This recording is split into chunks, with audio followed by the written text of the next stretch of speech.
wrestling time. Pond water and Amy, partners in crime. Lots of wrestling, silly bits too.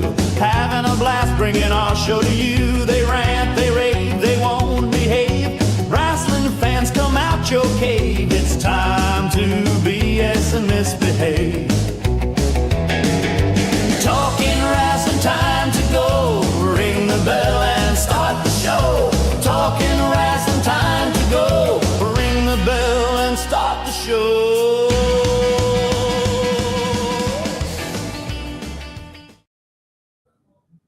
Hello and welcome to another edition of Talking Rasslin. I'm Palmwater Dave. Join with me, as always, is the First Lady of the Arn Anderson Fan Club, Miss Amy Vaughn.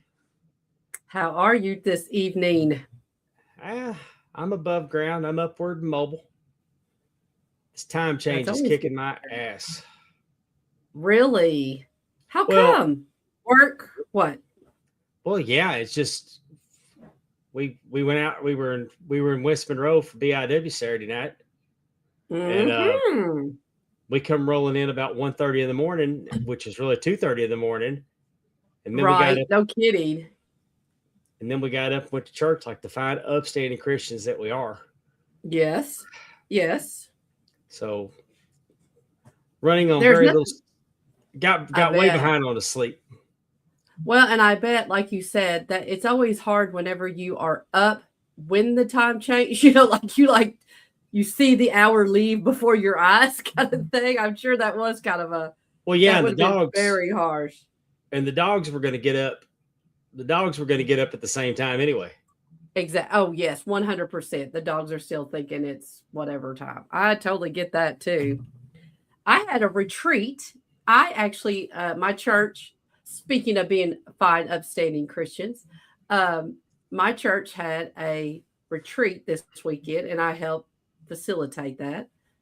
And it's like you said, it's very long days. You come home, you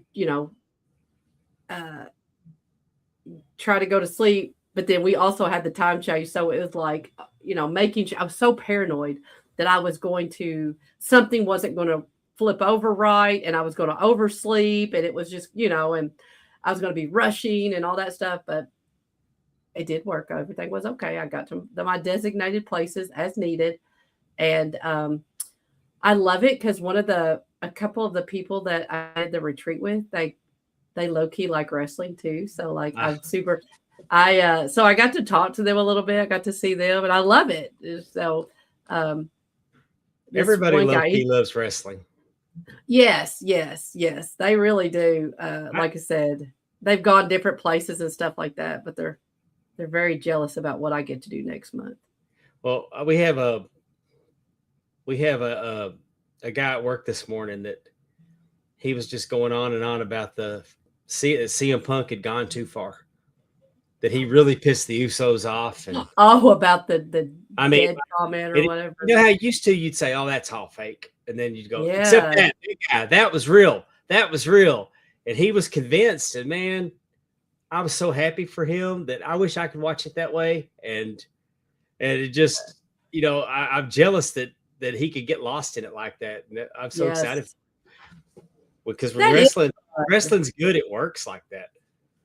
Yes, like you said, when that was predetermined, but man, he said something he wasn't supposed to. Did you see the way he looked? Yeah. Oh, you're right. Jay was hot. Well, I'm gonna tell you what, Elon Musk needs to get his crap together. We're not on X tonight. What happened? I wonder. I've been getting error messages on X for about a month, but tonight it's just not happening. That's so wild. That's all right. We need people to go to youtube.com, markoutmoments.net. Takes you to our page. I'm going to go text Allison Faye and say, "Where are you?" T Weave's here. Willie's here. Miss Ginger. Well, Miss Ginger gave me and Stephanie Dave Miller Fan Club shirts. I was supposed to wear it, and I was so rushed to get back here. I just grabbed the first shirt I saw. I mean, free Manser. Did you see? Okay, so Manser left TNA, right? Yes. And did he sign with MLW, or he's just going to? No, or was it? I saw he's going to be somewhere. Is He he was going at to be? They went to GCW. Oh, maybe it's GCW, but I almost thought it was like 1FW, or there was some. I want to say it was 1FW that they were going to do a show. See, look. I have to look and see. I love it. I need one of those. I'm a Pondwater Day fan. She's so good to us. And then she sent me she tagged me on Facebook today. Arn Anderson's going to be at the Mississippi Comic Con. When? July. Oh, I think.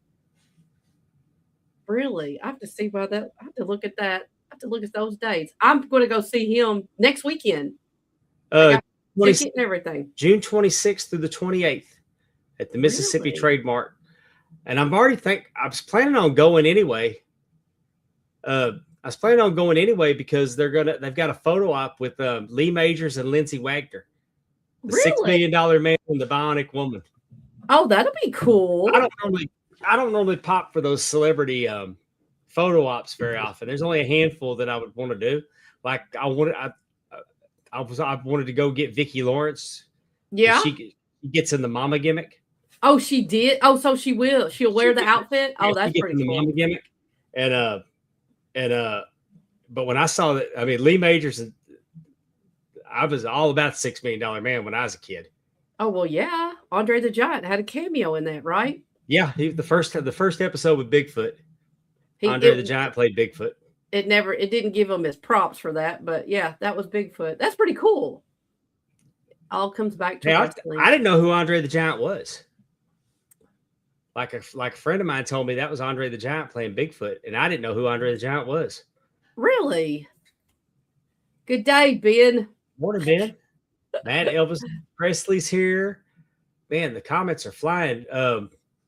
Willie said, if you're a wrestling fan, you need to see Ric Flair's 1989, 3 of the greatest matches you will ever see between Flair and Steamboat.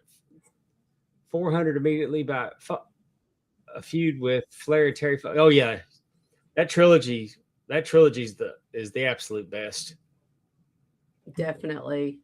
I love Matt's story. That's so true. We'll love this. I'm ready. Blood and Fire about the Sheik. It's the first documented instance of him using the gimmick was Marion Armory, 1949. I live in Marion, and the Armory still stands. That's cool. Very cool. Next day, the fans were calling for his blood. I love that. I do love that.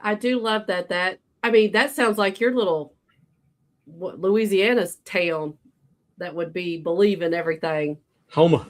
Homa be out for blood. Hey, we had standing room only Saturday night in Monroe. Oh, cool. Tell us all about it. I got to referee Rob Love versus Demo Diamond. It was good to see Demo. Yes. He came up a little short against Rob. Did Rob cheat, or was it like as the ref? Did you see Rob cheat? I haven't rewatched the match yet, but I mean, more than likely there was some shenanigans. Rob hit the stunner. So I mean, I saw the finish. Then I had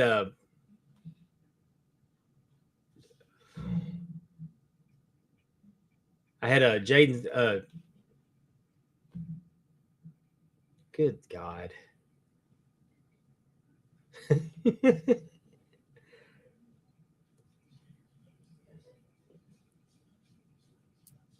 want to help you with Jaden Spade versus Dylan Scott. Okay.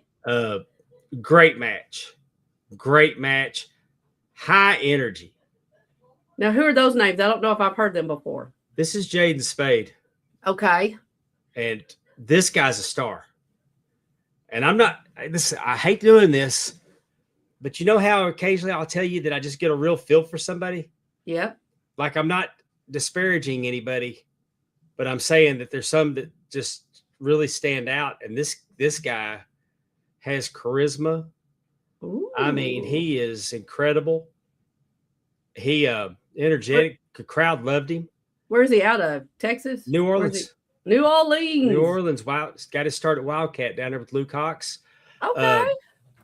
He was in that. He does stunt work. He was in the Iron Claw movie. He was on Young Rock. He's oh, who did he play on Young Rock? He was on Hills. Oh, Heels. I don't know. I thought you meant like HILLS. No, Heels. But he's he's tremendous. I'm really impressed with him. And then in the main event, Alex Arsenal defended the Southern title against Frankie Thomas. Alex Arsenal. Girls. It was a good match. Sign up for his. It's a good match. Instagram. Frankie tried to get his tag belt out of the corner to go after Alex. Kicked out of Frankie's finish. Ooh. Frankie got mad, started beating on him. I had to count, and then he got frustrated and went and got the belt. We had a little tug of war with the tag belt. I got the belt. Good. I turned around, and I didn't want to set it back down where he could get it again. I was calling for somebody to come get the belt. I turned back around. Frankie's got Alex covered. I go for the pin. 1, 2, and I see Alex's belt laying there. Mm-hmm. So I didn't count 3, and I grabbed the belt, and I'm asking, Frankie did right, and the crowd yelling. The crowd saying he hit him, and I'm asking Frankie, and Frankie's telling me I didn't hit him. You're supposed to count. He's getting on my ass because I'm not doing my job. Right. Anyway, I'm holding it, and we kind of get in a little tug of war. I'm holding the plate, and we get a little tug of war with that belt, and he pulls it from me. But when he does, he hits himself in the head. He cut himself open. He cut himself open with it. Oh my! Anyway, he hit himself in the head, and as he went back, Alex grabbed him, rolled him up, schoolboy 1, 2, 3. Yeah. Well, here's where the problem comes in. Yeah. Frankie didn't hit him with the belt. Who did? Alex had gotten the belt, but Frankie super kicked him, and Alex dropped the belt. Oh. I guess. Why'd the fans tell you that he did? Well, Frankie be cheating. He introduced the belt in the match originally. Okay. So I figured might as well, right? But I didn't give him the benefit of the doubt when I saw the belt there. I stopped and. Well, I mean, it is a foreign object in the ring. So, I mean, I think it's worth you asking some questions. But yeah, right? I mean, I will admit that I made a mistake, but I erred on the side of caution. Right. Everybody knows you throw it out of the ring. You don't let it sit there. Yeah, and if Frankie would have used the belt, he wouldn't have left it laying in the ring. He would have pushed it out of the ring. So, like I said, I'd made a judgment call, and it happened to be the wrong call that night. And but I will say that Frankie kind of brought it on himself because he went and got the tag belt and brought it into the ring. Exactly. So he had already started it with the belts. Is this going to be something like Jessica Carr and the Man? I hope not. Is it going to be? Is that what you two? It's going to end up with you two in the ring. I hope not. Are you on Evolve under a mask? No. I'm old. I'm old on arthritis and cholesterol medicine. But anyway. So none of that for you. I understand. Right. So I do apologize, but I'm kind of, I'm sorry, but you're human. I'll own my mistake, but yeah, you're human. It's okay. Again, if he wasn't such a cheater, you would have had a little bit more. You probably wouldn't have not counted, but he's a cheater. So, that's what happens. That's right. What is it? FAFO. It's what he did. Yeah. In a sense. So I got a question. Yes. What do you think about Cody beating Drew McIntyre? Oh, we'll talk about that before we get into this other then. Oh, okay. Okay. I'm not happy about it. I understand that Cody and Randy will be is a marquee main event for WrestleMania. I really like Drew McIntyre. Mm-hmm. I don't think that it was right for the contract to say that the only way that Cody could get a title shot was in the Rumble or the Elimination Chamber. Mm. And Nick Aldis overstepped his authority. But as an official that overstepped his authority this just last Saturday night, I can understand how it happens. I wanted Drew. I got excited when Randy won the Elimination Chamber. I thought Drew McIntyre, Randy Orton would have been a really good match. We've pivoted back to Cody, and I like Cody. Don't get me wrong. Yeah, but I'm afraid it's going to be that go away heat of like just go away. You know what I mean? Like, no, they're definitely. He's getting into Cena territory now. Yeah, that's what I'm saying. That's what I hate about it. And I don't really know, why didn't he just win the Rumble? I mean, why didn't he just win the Elimination Chamber? I don't know. It's just so weird. Anyway, I'm sorry. I didn't know we were going to talk about that. Because it has been a week, right? I'm trying to think of when did it happen? Friday night. Oh, that's okay. Okay. I'm still post-COVID, so I'm still not really for sure what day, what anything is. So, well, let's talk about some good wrestling. Okay. I like good wrestling. Our plan was we were going to do 10 of these a week, that we were going to really put together some content. And Amy said, hey, why don't we talk about these 100 best matches? They were ranked on by WWE in 2014. Mm-hmm. It's an old list, but ain't much been good since 2014. So it worked for me. But the fallacy in our plan is there's no more archives on Peacock or WWE Network. So trying to go rewatch some of these matches turned into a problem, Right. And I mean, I could read recaps of them. Right. But I mean, if I'm going to tell you that this is one of the 100 best matches you ought to watch before you die, right, then I'd like to at least watch the match to tell you that. Yeah, really, no kidding. That is what. Okay, let me ask this, and I'm sure we've talked about it before, but like are all the archives supposed to be moving to Netflix? Like, where are they going? They are like. I think I heard blowing us. I think I heard that Netflix was getting them. When? And then they're uploading some to YouTube. Oh, I do look at the WWE Vault, but it's not like, I mean, they do have some whole matches on there, like not whole matches, but like whole pay-per-views. But like, I want to be able to find what I'm looking for. Like they don't have a whole lot of WCW. They have a lot of clips, and seems like look at Terry producing from the chat. That's because he don't know what we're doing. We had to pivot. We're kind of scrapping this idea right in the middle, right up front. Yeah, because we can't watch them. But we tried. So it's like if we couldn't find it's like we'll never be able to find the other ones. It's like, so, but there's two matches on here that glaringly stand out. Mm-hmm. And Matt Presley already picked up on it. 95 is Hogan and Andre from WrestleMania 3. Arguably the biggest match in WrestleMania history. Definitely. Very pivotal. I'll give you that. I mean, it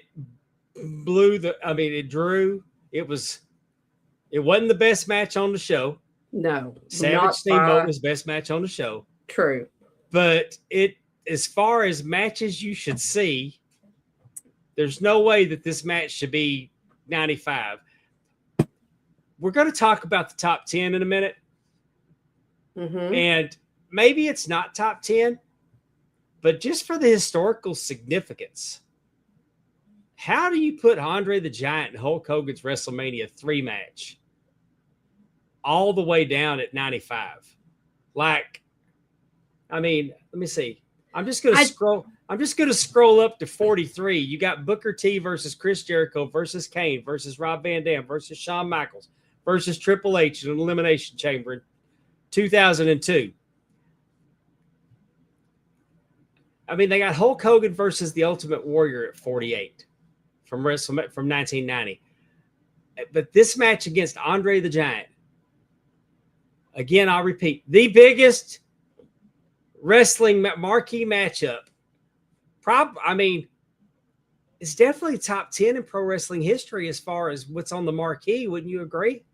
Definitely. And the bad thing about this, we don't know all, of course, WWE put this out in 2014. We have no idea what criteria they use, if they even used a criteria, if they just threw some matches out or who was asked what. I agree. I'm kind of like you. I just think that one just seems like it's a no-brainer. The other one I would question is Charlotte versus Natalya from NXT TakeOver 2014. I didn't really remember that was 12 years ago. But I do remember vividly with Charlotte and Natty, with Ric Flair and Bret Hart at ringside. And it don't feel like it's been that long. It doesn't feel like it's been that long, but it has. And I feel like those takeovers were really, like, the matches were really outstanding. All of right when they were ramping up, for sure. And so I kind of question that one being that low. Cactus Jack and Triple H from Raw. That's Cactus Jack being used on Foley getting to use that character. I think it's kind of weird. I'm not weird, but like it's interesting to see like Raw and SmackDown matches intertwined with Halloween Havoc, like actual pay-per-views where there should be a lot of the wrestling should be elevated on a pay-per-view because people are having to pay. You would think. But it's just interesting to see SmackDown 2013, like has one of the best matches you should be watching. 98's pretty. No, I was just going to say with the Shield and who they were against. I think that, I mean, I could definitely that was a coming out party for Daniel Bryan because he had been considered the weak link of that team. True. And he hit that, they were calling it the no lock at the time. And he tapped out. I think he tapped out Ambrose, but that was the first time the Shield had been beaten. And now, Willie, you said the archives are on Netflix. Like everything, all the pay-per-views are on there, or just some of them? Because we might be able to look at some stuff. But like you said, we got the pay-per-views are all of them. It says okay. Well, I didn't know. I haven't seen it. I hadn't either. You think that'd be something they'd share with us? I know. So we might be able to do another list or so. We'll have to look at that. But look at I agree. Andre the Giant and Hulk Hogan. I think that should look. That should be a lot lower. Like higher on the list. I guess you could say. I'm sure Bailey and Sasha. Even if Bailey and Sasha have to be on this list. Yes, they are. I don't remember where. I don't think though. I think they're going to be. I bet their number is a lot higher than you think, if I remember correctly, because I was looking at it today.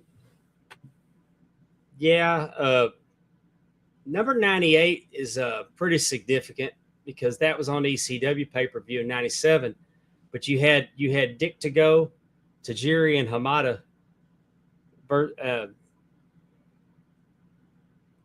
versus Great Sasuke. It was that Mikanocho Pro.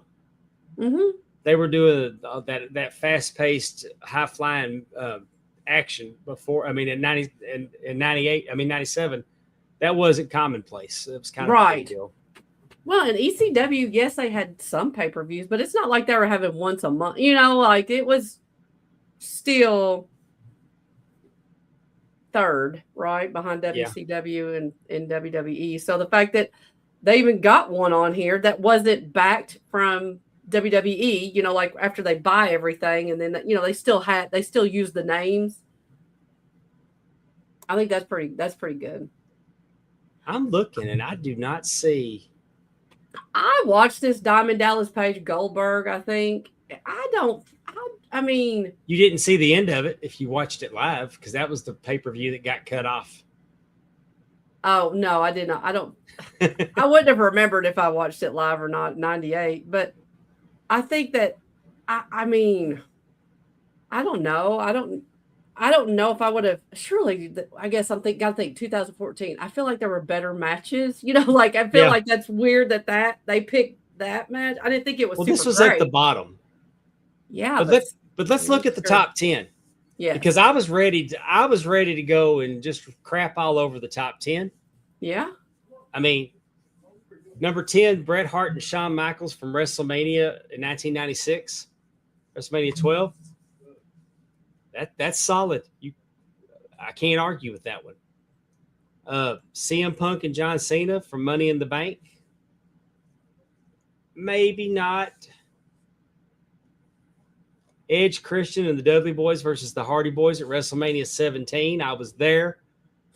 It was incredible. I would have even accepted that one a little bit higher. Mm-hmm. Bret Hart, the British Bulldog from SummerSlam, number 7. Savage and the Ultimate Warrior from WrestleMania 7. I have a problem with that one. Like, do we really think the Ultimate Warrior? No, I mean, do we really think that match with the Ultimate Warrior was better? I don't think any match with the Ultimate Warrior's top 10. Right. That's what I'm saying. Like, I don't see why. Savage had his working boots on that night. Well, yeah, but still, you got to have a part. I mean, this is top 10 100 best matches, not best Randy Savage. You know what I mean? I know. Like, I think that number 6 is way, way too high. And number 5, Eddie Guerrero and Rey Mysterio Jr. from Halloween Havoc 97. Out of all the matchups that you could pick between them, I'm for it, though. Yeah. Ric Flair versus Rick Steamboat, Clash of the Champions, 6, 1989. Number 11 was, I believe, their Nashville match. The trilogy, I mean, all 3 of their matches scored very highly. Yes. But I mean, Randy Savage and Ricky Steamboat, I said that when we were talking about Hogan, that this was the best match on that card. Yes, it was. And it really, really was. I mean, I'm still, 40 years later, I can still remember it. So, yeah. Bret Hart and Stone Cold, WrestleMania 13. And I mean, Shawn Michaels versus The Undertaker from WrestleMania 25. It just doesn't get any better than that. Well, what do you think? Do you think, so let me ask you this. I kind of think Bret Hart, Steve Austin maybe should be number 1. Like, I feel like those should be flipped. Shawn Michaels and Undertaker number 2, but Bret Hart and Steve Austin, that was such a, I mean, everything about that match, double turn, you know what I mean? Like, Austin bleeding like he did, passing out, like just everything that they went through. I don't know. I feel like I like that one better than Shawn Michaels Undertaker. What do you think? I think because when people say what their favorite WrestleMania is, 13 is highly touted. I don't hear people saying 25. I say 17. I still think 17 is the best one. Well, but I mean, yes. But hey, I mean, but I remember, Shawn Michaels all in white, and it was just not bad. It was a really good match. I mean, you can't go wrong either way. I'm just saying that there's only a couple holes you can poke in the top 10. Willie wants to know about Rock and Hogan on the list. Do you have you have them all? I've got the whole list in front of me. Okay. I think the Kerry Von Erich Ric Flair match from Christmas Star Wars at number 90 was a little low. I was kind of disappointed that when the Kerry Flair Kerry won the titles not in the top 100, but maybe it's just you'd had to been there to be that excited about it. Harley Race and Ric Flair steel cage match from the first Starrcade was 78. I wonder if that is the oldest match, 78. You know what I'm saying? That's on this list. I guess I could look at the list myself. I said number 78. I'm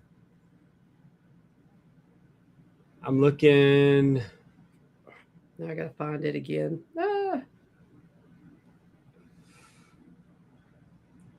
Brock Lesnar, Kurt Angle's Iron Man match, 50, number 52. What's the first female match? Is it or like the highest rated female match? Yes. Thank you. I can't.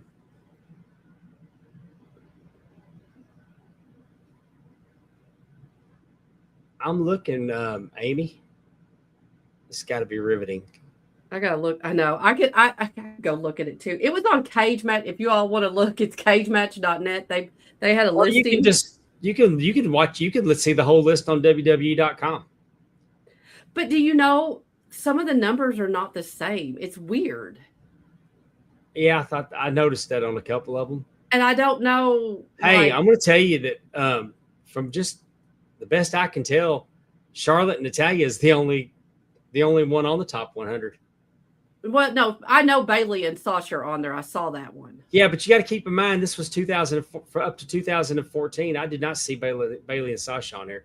They're not on the cage match list. Oh, maybe they're on the wrestling one. But women's wrestling got a lot better after that. I mean, yes. No, I know. But like you said, raise your hand if you're upset that Medusa and Evan Courageous did not make the top 100.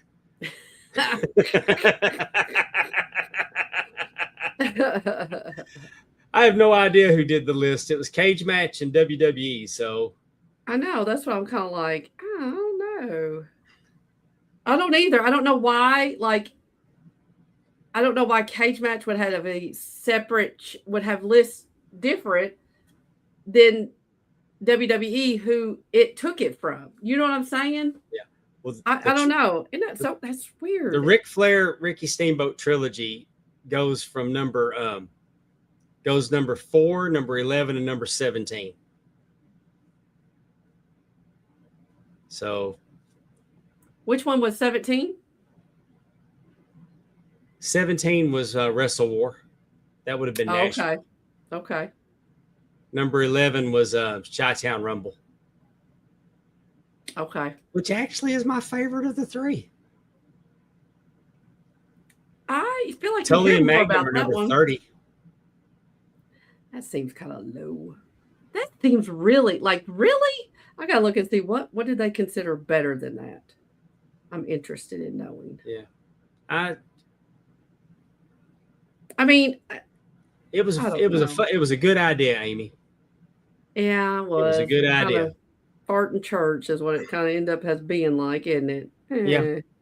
You think that? How hard do you think it would be for you to sit down?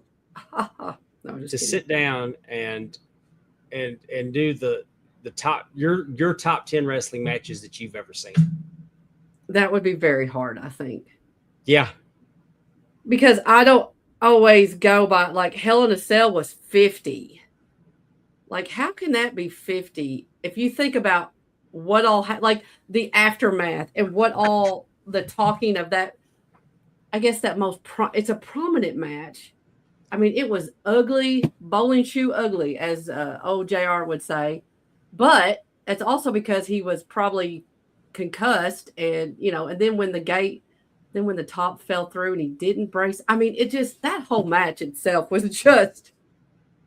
I don't like watching it now because I know too much, and it's just like just to see him come flying off of that cage. It's like watching it for the first time, like just your throat. Like for me, it's like up here. I know. I don't know. I know in my top 10, Kurt Angle and Shane McMahon would be in it. Oh yeah. But would you believe that a match between Triple H defending the world title against Santino Marella on television is what number? I would put it really, really high on my list. I thought you said it was already on here. That's what I was trying to say. It was so textbook that Triple H shined up Santino and made you believe that Santino was actually had a chance to win the world championship. Really? Oh yeah, I watched it with Stephanie and her kids, and they all thought Santino was going to win. So you watched it like live? Yes. And you thought that that's kind of cool that you thought it might be. I mean, it was a great match. Everybody's talking about what's his name, Trent Knight in AEW. Oh, one of the Kevin Knight. Kevin Knight. Yes. One of the had a shot at MJF, and everybody thought he was going to win. Yes. MJF is emulating what a great world champion does. Is you take a contender you shouldn't think would have a shot and polishing him up during the match to make you think that there's a legitimate chance that he's fixing to pull an upset. Right.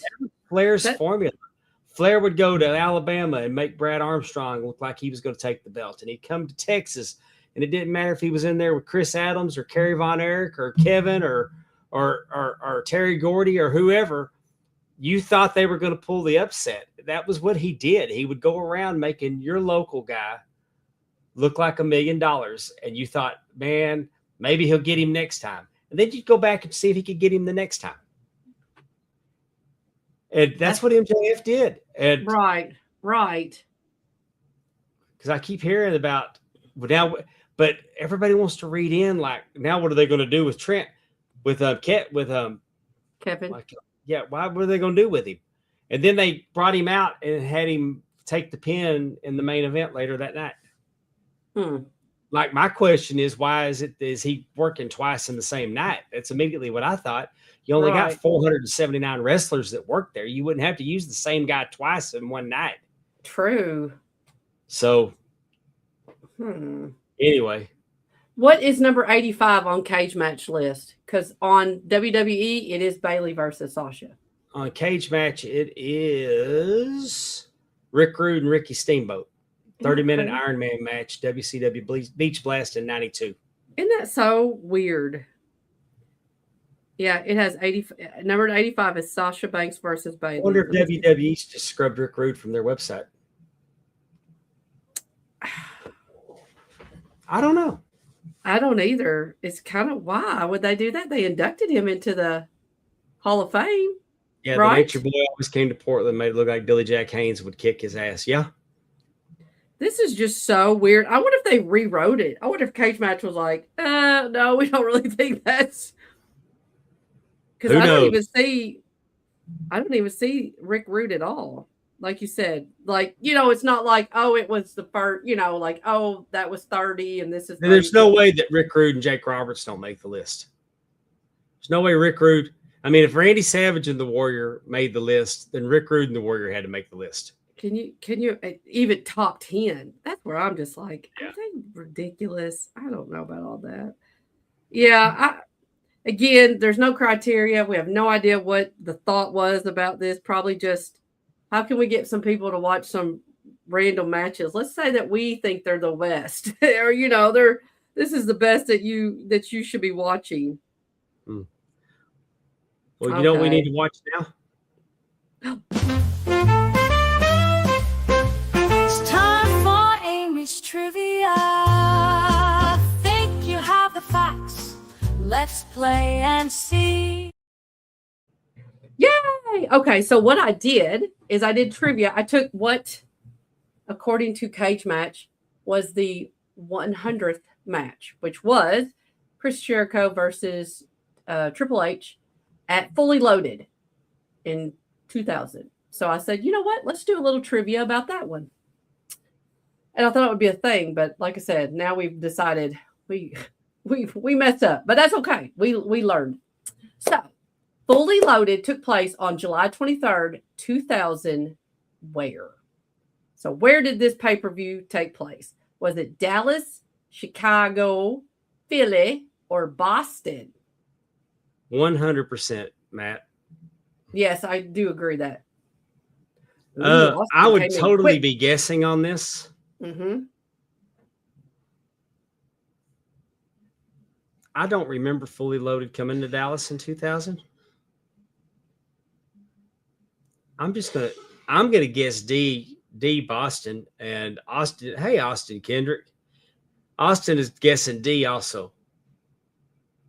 We'll see if anybody else wants to take a guess. Matt said Matt's saying it was in Dallas. Oh. Terry's saying it was Chicago. Now we need Coach Keith to say Philly. everybody's got all the bases covered. All right. Well, I'm surprised because you're elderly. It was at Reunion Arena in Dallas. I did not go. I mean, it was 26 years ago. You might have been doing something else. But it was held there. So way to go, Matthew. Matt Presley. The ghost of Carrie Von Erich will be along shortly to deliver you absolutely nothing. The 2000 Fully Loaded would be the final Fully Loaded event, as it was replaced by what pay-per-view event? So they stopped having them called Fully Loaded and they went to this other name. Was it Vengeance, Insurrection, Rebellion, or Invasion? I'm going to say it was replaced by Invasion because it would have been right after. That would have been the time that the invasion was happening. Good thinking. Good thinking. Austin agrees with me. T-Weave doesn't. He says it's Insurrection. Insurrection. Interesting. Your logic is good. And after they did Invasion for 2 years, they changed it to Vengeance. So they moved on after Invasion. They only invaded So twice. who said that? Well, nobody guessed that anyway. SD jumped to Ricky Buddy. It should have been on the list, Ben. Terry doesn't know. How many championship matches took place at that pay-per-view? At Fully Loaded 2000, how many championship matches took place?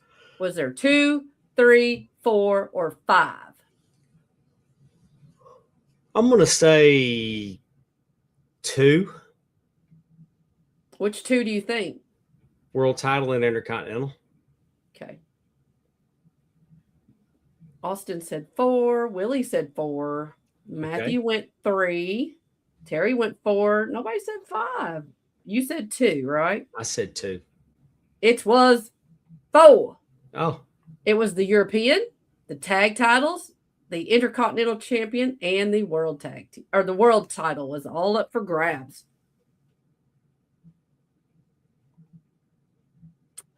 Who did Val Venus defeat in a steel cage to retain his Intercontinental title? Was it Taz, No. Al Snow, China, or Rikishi? Who did Val Venus? Is this one where Rikishi falls into the truck with the sawdust? I don't know. I can't tell you that. I still think it's Rikishi. It was Rikishi. I think that is. I do not know if that's where he falls off. I don't think it is, because I don't remember his opponent being Val Venus for that. Wasn't that like a Hell in a Cell or something? What do you think? I don't remember, but I don't feel like that was. How would you have a farm truck with sawdust in it any place but Texas? Well, that's true, but if it's a steel cage, they don't usually have a top on a steel cage. It's a steel cage match. Oh, look. I think he was climbing the cage. No, Willie said it was a Hell in a Cell match, and there were lots of opponents. Okay, good. Because I was like that. I almost said War Games, but I'm like, I don't think Rikishi was ever in a War Games match. Okay, yes or no?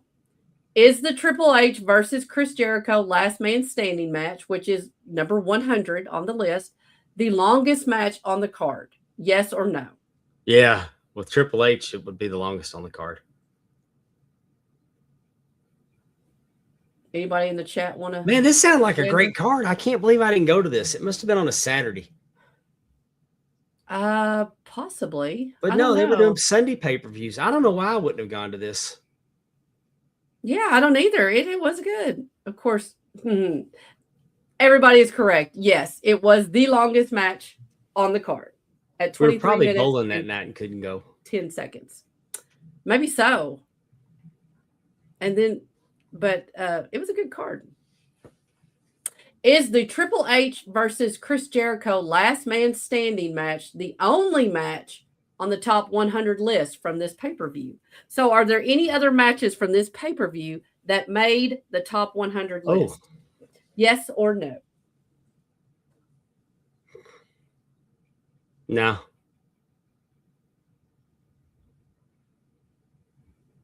Austin says no. Let's see if anything else comes in. Well, negative Ghost Rider. Very good. That is correct. Yes, it was. What was the other one? No. Was it the only one? Oh, Read the was question. it was the only one. Yeah, read the question. Okay. Sorry. Was it the only? It was the only one from that. I got you. It was the only one. Sorry. No, I'm not sorry. That was a trick. This is my favorite. Who is on the promotional poster but did not appear on the pay-per-view?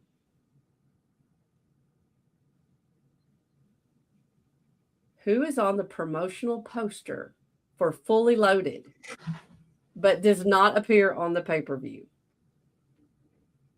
This is fill in the blank. Kane? I'm trying to think. Was Kane? Kane was not. Willie says Undertaker. Nope. I'm with Austin. I don't know. As soon as you see these initials, you're going to be like, oh. Do you want to take a gander? At the initials? Of initials? They're 4.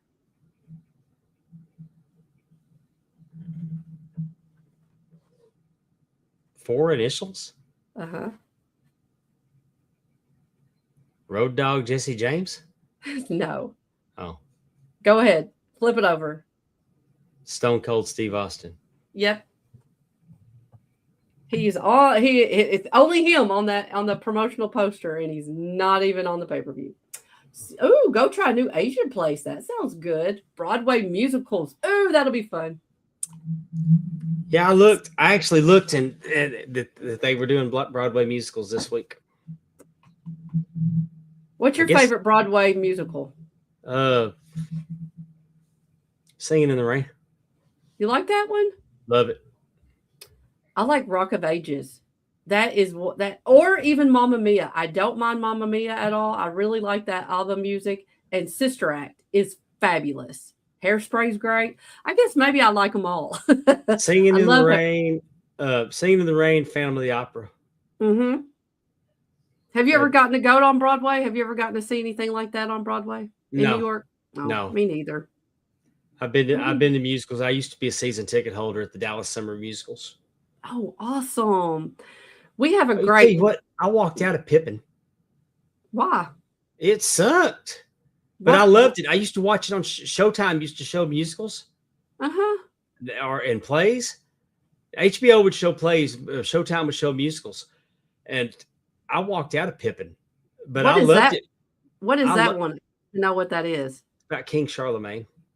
Oh, I'm seriously was thinking like Scottie Pippen. I had no idea. No, it was on Showtime. Ben Vereen was in it.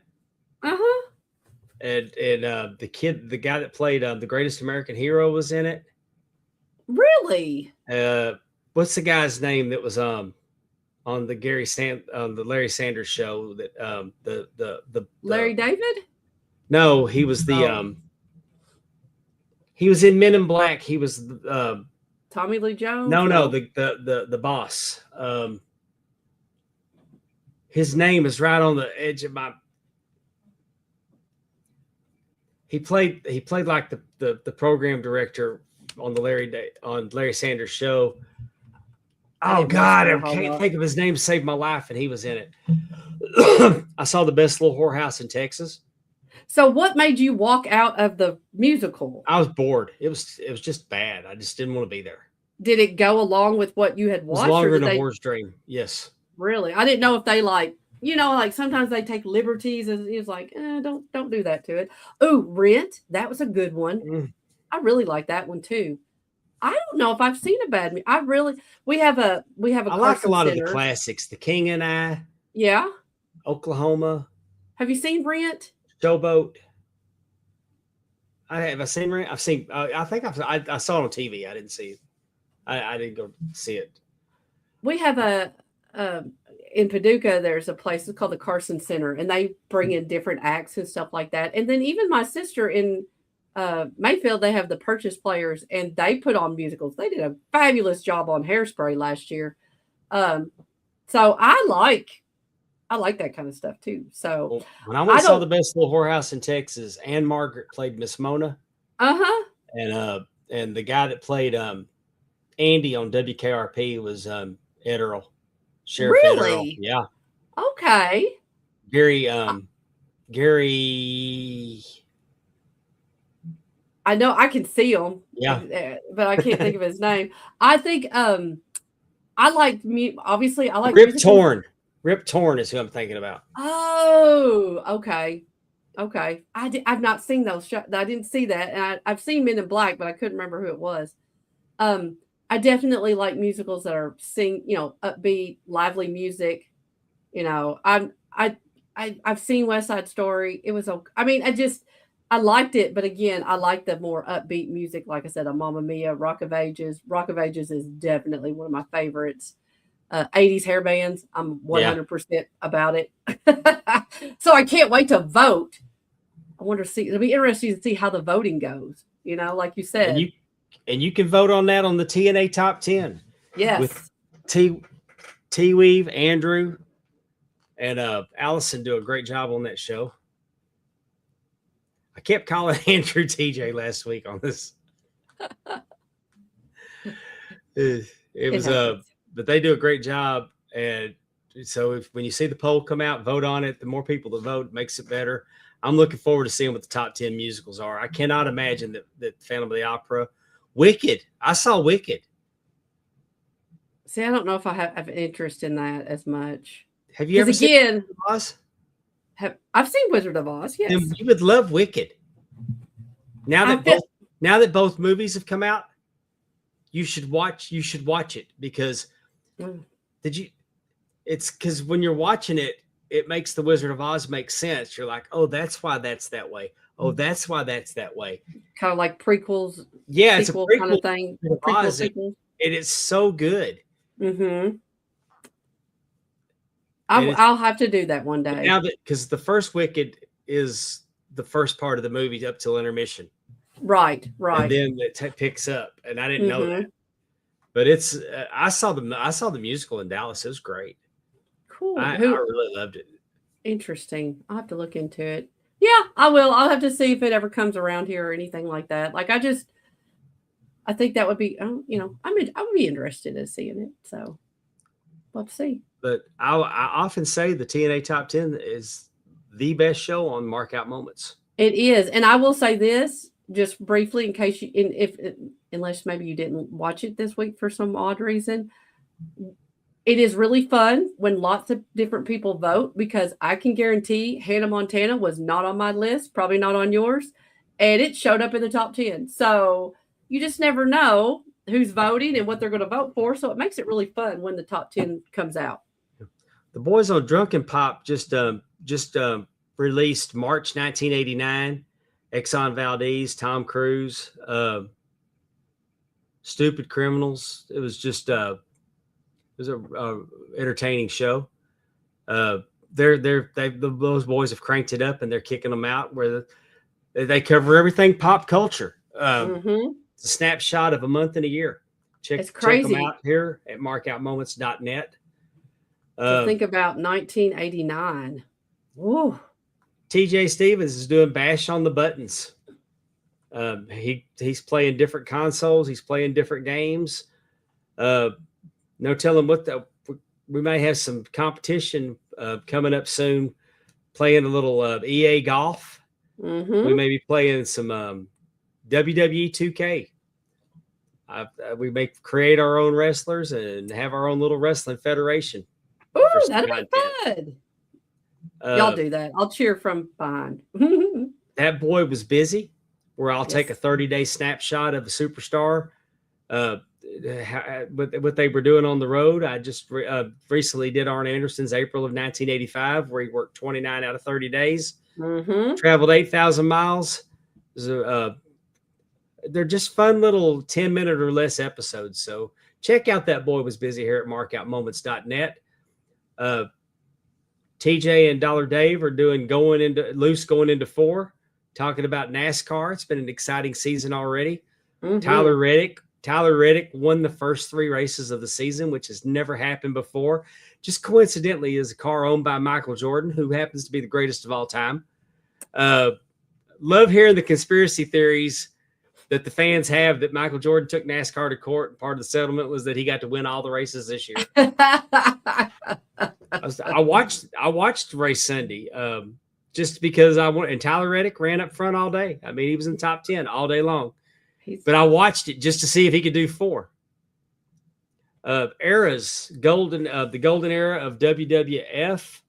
Dave just did Hulk Hogan and the Iron Sheik the other night. Got a big announcement coming up. I don't know. Well, I guess we don't have a date locked down yet, but we have secured Tito Santana as a guest for Era's Golden. It's going to be cool. And you will be able to, it'll be done live. You will be able to ask Tito Santana questions.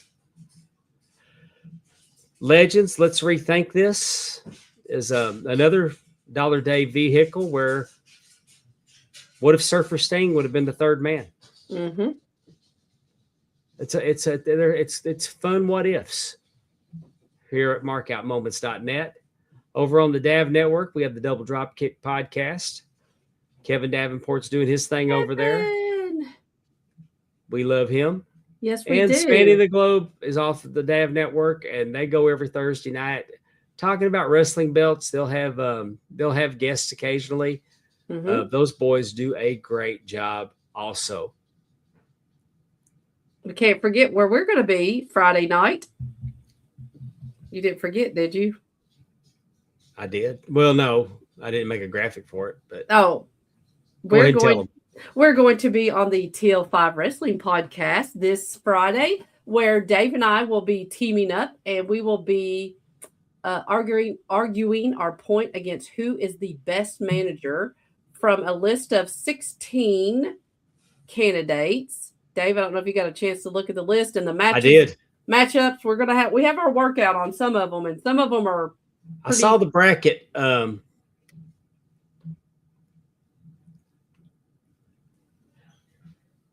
Heyman and Terry are in round 1 against Jim Cornette and Prince Nana.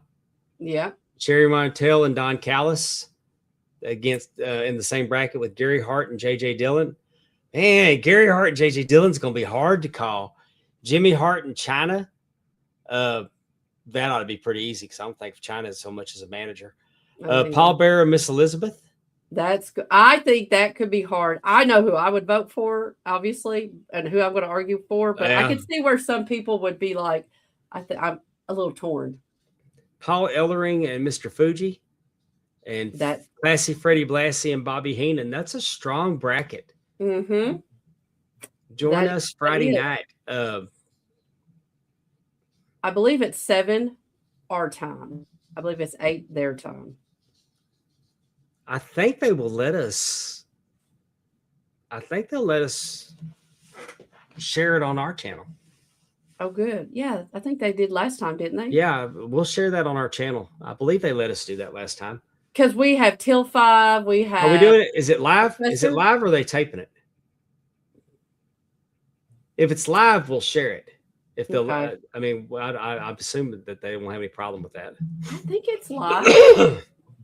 Isn't it terrible? We were supposed to do this in February, and some people were sick. Then the weather came through, so it's been like we had all these discussions back in January, and I feel like I don't remember what we said at this point. But we always love Dave and I always love going on and kind of tag teaming with or against.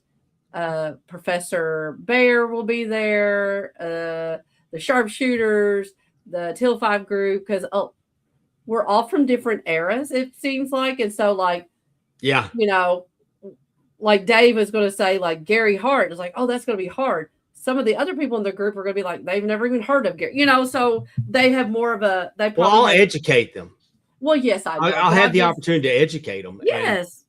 And it's fun arguing because you got old man barking at clouds, but I mean, you're putting Gary Hart against J.J. Dillon.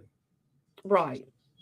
And I mean, no, you're right. There's some great matchups. I mean, there's going to be some great matchups, and there's going to have to be some hard decisions made because, again, you're moving people forward to who you think is the best manager. But those guys probably people. only know JJ from the Horsemen. They don't understand that the influence that Gary Hart had. Well, but you might get Professor Bear might be the one who. Bear, oh yeah, you know what I'm saying? Like, yeah. We'll just have to see, and we expect you all to watch too. You want to see this? It is fun. We do. It was really good time. We've had fun doing those. We've done women wrestlers, tag teams. We've done all kinds of stuff. And it'd be nice that to be home Friday night because my weekend is going to be a whirlwind. Oh, tell why. You think last weekend was something? What are you doing? This weekend, I'm going to be in Minden, Louisiana for Bayou Independent Wrestling as they present Roadside Assistance. Ooh, okay. I like that. This is our first time to Minden. Okay. We're super excited to be there. It's a new town on the circuit for us. We're expecting a huge crowd. Our sponsor, Chuck, has been working very hard to promote this show. He's been wanting Minden to come to his hometown. I'm looking forward to it. It's a little further haul. I mean, which direction am I going? It's 48 miles. 48 miles from the Texas state line in Louisiana. Okay. Okay, yeah, that's a little bit of a haul. Yeah. So it's a real quick trip for our Shreveport friends. They could come over and East Texas friends. You can make the trip. Heck yeah. This was originally going to be a title match between Killer Kate and Alejandra Lyon. Oops. But Killer Kate lost the championship to Cassandra Golden Saturday night. Really? Cassidy Riley was the surprise commissioner in West Monroe. Oh, okay. And he said that it was going to be a triple threat match. It was going to be a tag team match originally. Got moved to a triple threat between Killer Kate, Cassandra Golden, and Morgan Mercy. Yes. And Cassidy Riley said that in his hometown, titles are on the line. So he made Kate put the title on in the triple threat match. And Cassandra pinned Morgan Mercy and became the Bayou women's champion again. So was it Morgan Mercy? Is that Mackenzie? No. Okay. Where was she going to be at? She was supposed to be. Oh, okay. Never mind. Something. Okay. Yeah, she didn't make it. Bless her. Okay. So it was changed into a triple threat match, and then it was changed to a title match, and Killer Kate lost her belt without being pinned. Ooh, that has to burn a little bit. So is this for the title? I was not the referee of that match. It would have mattered, but oh no, it was not for the title. It was. Yeah. No. This upcoming match. I'm sorry. Yeah, this upcoming match. There's no title. There's no title to be defended. This is going to be a match between a very pissed off Killer Kate and Alejandra Lyon. I bet. So I'm sure that's got to be coming down the line. Woohoo! Alex Arsenal defending his title 2 weeks in a row. Back-to-back title defenses. This time against Corey Steed. He's the man. Corey Steed's in the new group, but I don't know what they're calling it. It's Rob Love's new faction. Oh, okay. I apologize that I don't know the name of that faction yet. That'll be a good matchup. Hate City defending the tag team titles. You remember Haas Holden had to get a mystery partner. Yep. The mystery partner's been announced. It's Jaden Spade. Awesome. So Wes Warren and Frankie Thomas against Haas Holding and Jaden Spade. This is going to be a banger. That will be a good match. Eddie Martinez, half of horsepower against Rook Tyler. Ooh, that'll be a good match. Rook's had an attitude change. He has a little edge to him now. He's not partying like a Rook star anymore. He's kicking ass, taking names. We like it. I like all his tattoos. I like he's very colorful. Yeah. This ought to be a really great match because Eddie Martinez never disappoints. Exactly. Rook never disappoints. And then we have Nate Collins versus Hunter Law. When did Nate start wearing the skeleton face? I don't remember that. Nate's been doing that. Has he? Okay. Yeah. Changing it up. I'm not against that. This is going to be. I mean, there's not a bad match on this card. I don't think I've never gone to BIW to have a bad match on a card. You know, like they're all absolute superb talent going against each other. I love the new matchups. You know, like ones that, like you said, you know it's going to be good. Josh has been doing this a long time, and Josh Newell, the promoter. Mm-hmm. You don't normally get your first match at BIW. I mean, you've got to been around. Sure. You have to be around for a little bit. He's not a training ground. No. There's nothing wrong. I mean, everybody's got to start somewhere. But Josh gives you 5 or 6 really good matches. Mm-hmm. You know, in a day and age when you're talking about value for your dollar in pro wrestling, value independent wrestling, I mean, $15 in advance, $20 at the door. I've never heard anybody say they didn't get their money's worth, you know? 100%. And that's the way it is on the independent circuit. Mm-hmm. Yeah, Mm-hmm. you may not be able to. I understand you can't afford to take your family to a WWE event. Mm-mm. A family of 4 is not going to WWE for under $500-$600. No, it's crazy. They're getting. Let me say it in a loud and clear voice. I don't feel like I'm not. I mean, we may not like it. I don't like it. I don't like being priced out, but people are paying it. Mm-hmm. People are paying those prices. WWE showing record profits. TKO, as a stockholder, as a shareholder, I appreciate it but when the stock prices quit growing, right, then they may do something. But right now, why would they? True. No, you're right. It's a business move. It's a business. And they're getting record gates.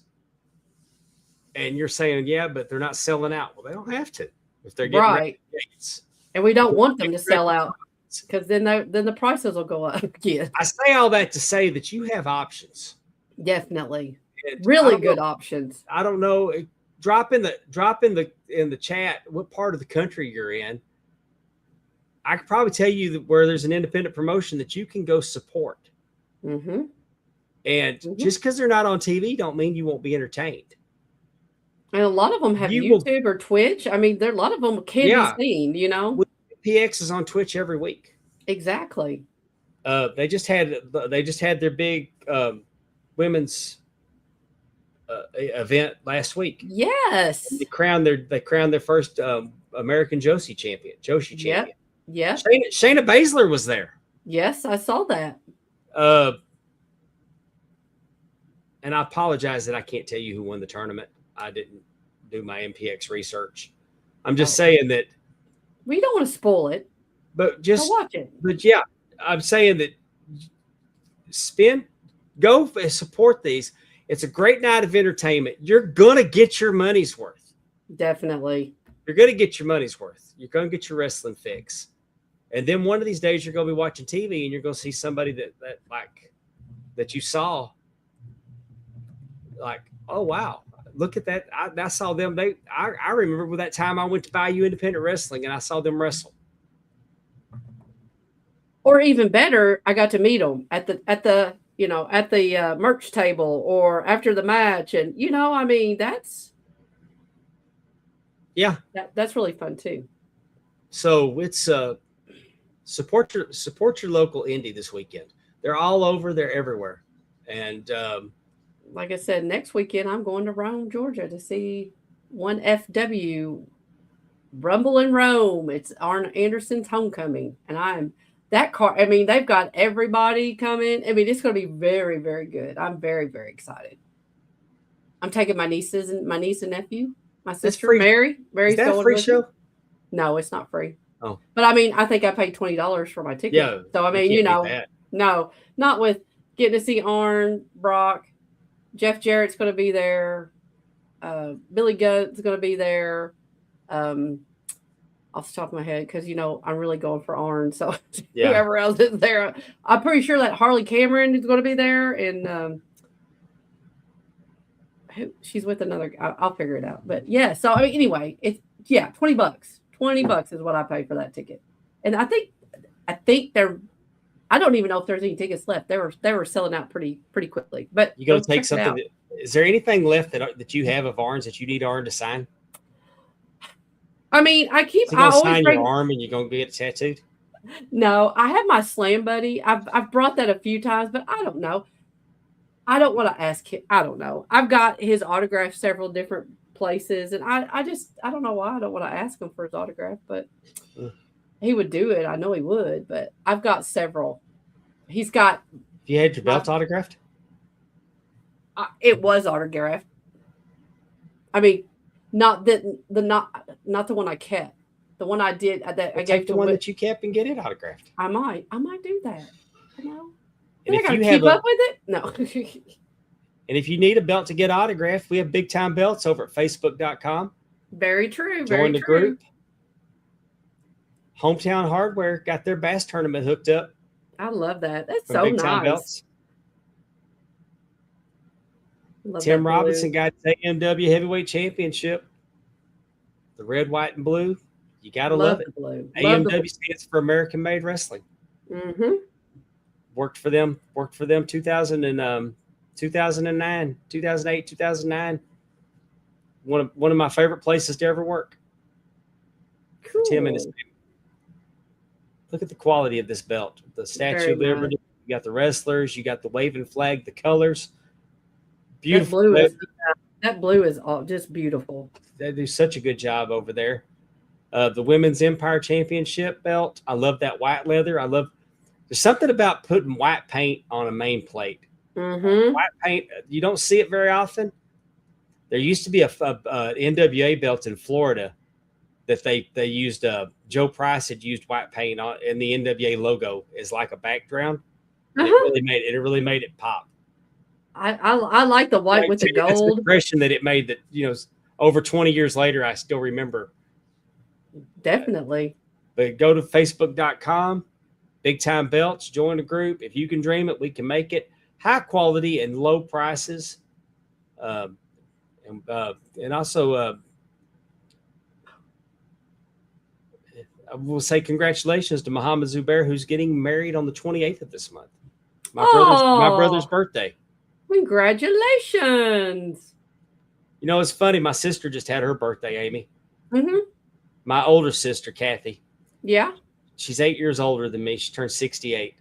Oh. And and she texts me back. She goes, "It's crazy how old we're getting. I can't believe how old we're getting." And I said, "I know. I'm turning 60 next month." And I said, "What's funny though is that Ike's turning 52, and that seems really young to me." Wow, really? 52. Yeah. So Ike's birthday's on the 28th. Mine's on the 2nd. Our birthdays are 5 days apart. I like how you're 8. Which tells you what what my dad got for his birthday. Cool. Look at Moose here. Hey, Moose, what's going on, man? Hey, he started a new job. New job. Congratulations. I hope it went well. He said he was loving it. So Willie that's said awesome. thank you so much for the championship belt. Love you very much.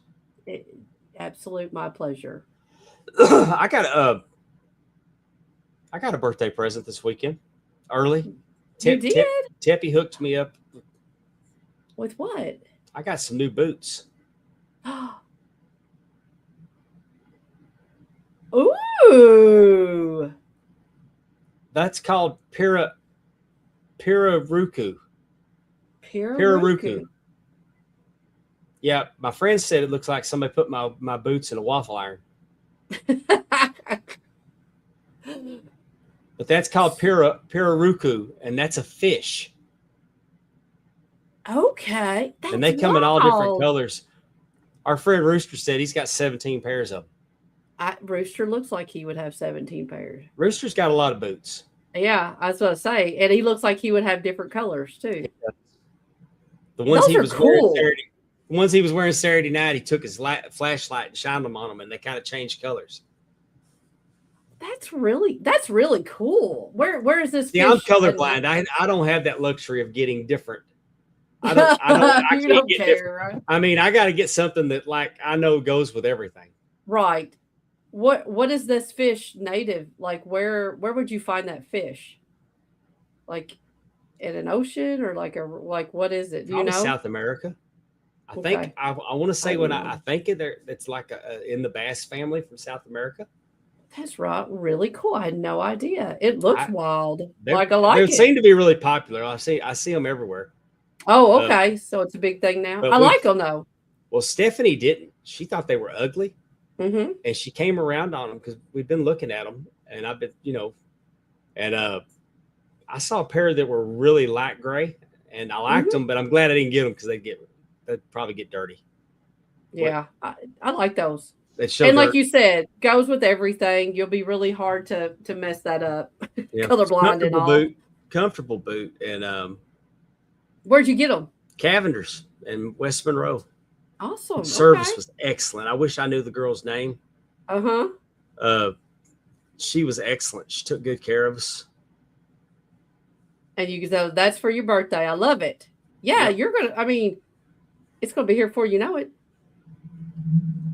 Yeah, I hope so. Too bad WrestleMania. And then WrestleMania went and changed. You could have been celebrating in New Orleans. I renewed my driver's license and got it. I did the 8-year renewal, and I thought that was really optimistic of me at my age. Oh, don't say that. That's still young. Don't you think? Not for my family. Not for my family. I'm number 2 on the all-time list right now. Well, I mean, they tried to take you out early and you didn't go, so they just going to let you be, I think. Yeah. Don't you think? Like okay. I don't expect to be murdered, Amy, but No, I didn't say that, but I'm just saying the Reaper came to your house one day and he gave you a pass. So he's like, forget it. I think Stephanie decided to come around on the Piraruku instead of the Cayman. There's Allison. Yay. What? Dave can autograph your boot selling for $1.3 million. Your autograph is worth that much? No. I had no idea. You know that Hulk Hogan's WrestleMania boot sold for $1.3 million. Okay. I did see that. Who bought it? We don't know. Oh, we don't know? No. Who was selling them? Some guy bought them at auction for $66,000 a few years ago. Then he used Conrad did not buy them, Derek. Conrad thinks that WWE or Fanatics bought them. But that makes sense. But Logan Paul was up to 1.2 million and dropped out on it. Interesting. I mean, so somebody wanted them more than he did. The owner was able to identify with the pictures. See, because everybody thought the first time they sold, they thought that Hogan just wore them on a poster. Oh, On a poster, but then they found that the indention on the boot. They found a picture of him from WrestleMania, the original WrestleMania, with Muhammad Ali in the ring. They matched it up that it was a WrestleMania boot. Interesting. And that really is just kind of crazy.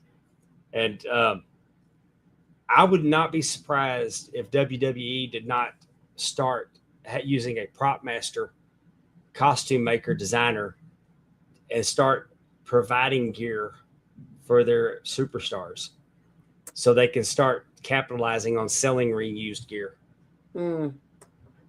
I wish they would open up a museum or the warehouse.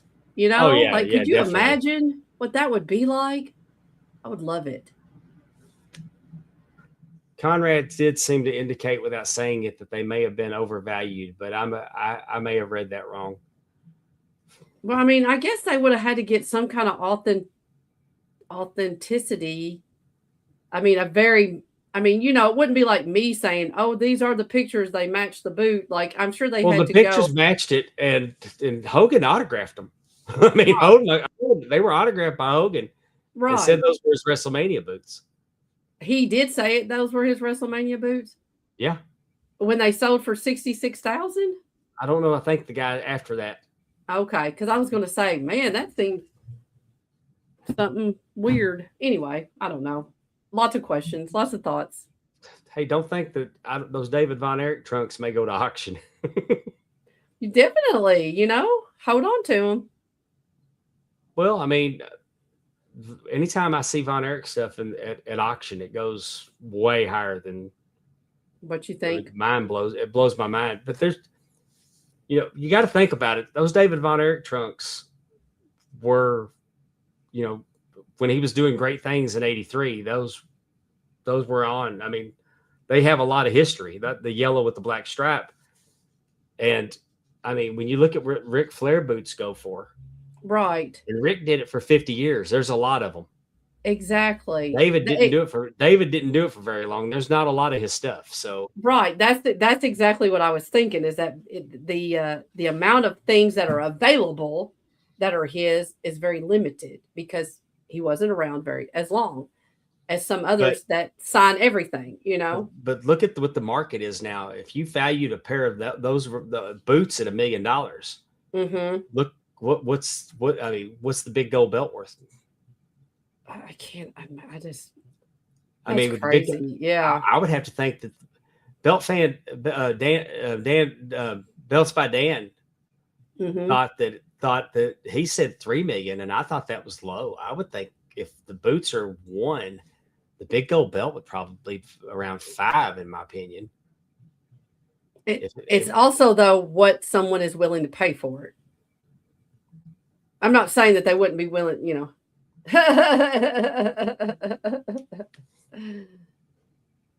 wonder what TK. I don't know if TKO knows that they own it or not, but they own the original 10 pounds of gold because it hangs on the wall in Hunter's office. Yeah. Surely they know that. They better. I mean, especially if you think it's.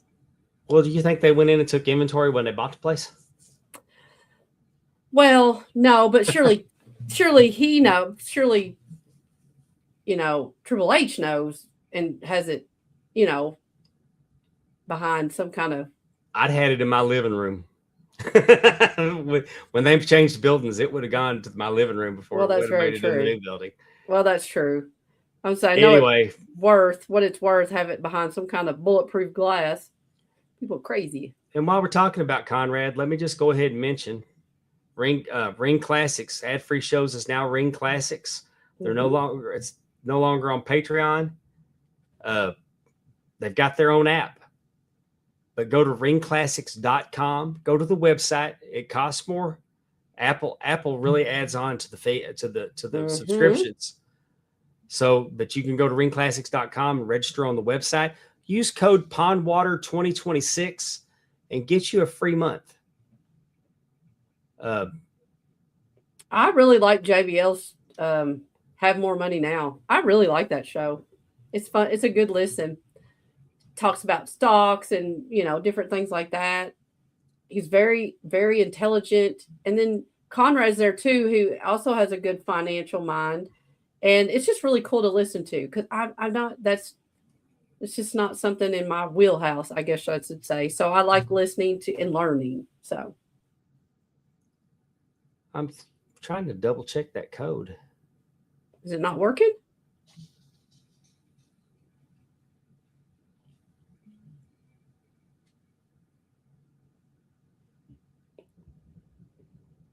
They got an event coming up in Nashville at the end of May.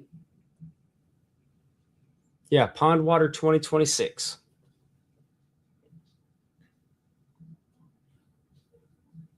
What's the font that you use? I like it. font. Oh, it's a rock star. Okay, definitely looks like. I was feeling very something something of that genre. But anyway, check it out. 4 times. I mean, 4 times a year we'll do get-togethers, catered. I mean, custom made wrestling trips that are really incredible. But for $13.99 a month, you get all the bonus content, and it's just there's just a lot. I mean, it's the app's super easy to use. Mm-hmm. It's much more easy to navigate than Patreon. Yes, definitely. And with that, Amy, I think we're going to call it a night. Yes, me too. Thank you for joining us. I'm sorry that the top 100 didn't go like we expected it to. We tried something and it flopped, but that's okay. We'll figure out something else. We had a good time hanging out with y'all tonight. And we'll be back on Tuesday night next week. We're going to be going at 7:00. Mm-hmm. So Amy's not so rushed when she gets home. I appreciate that. And I apologize if you normally watch on X and it wasn't on there, because I don't know what's going on with StreamYard and X right now, where it's having problems streaming. I hate it. But we want you to come here and watch on Markout Moments. Markoutmoments.net brings you to our YouTube page. Yes. We appreciate you spending your time with us, and we will see you next week on Talking Rasslin with Palm Water and Amy. Good night. Bye. Talking Rasslin, time to go. Thanks for watching our epic show. See you next week, same time, same place. Markout Moments is your happy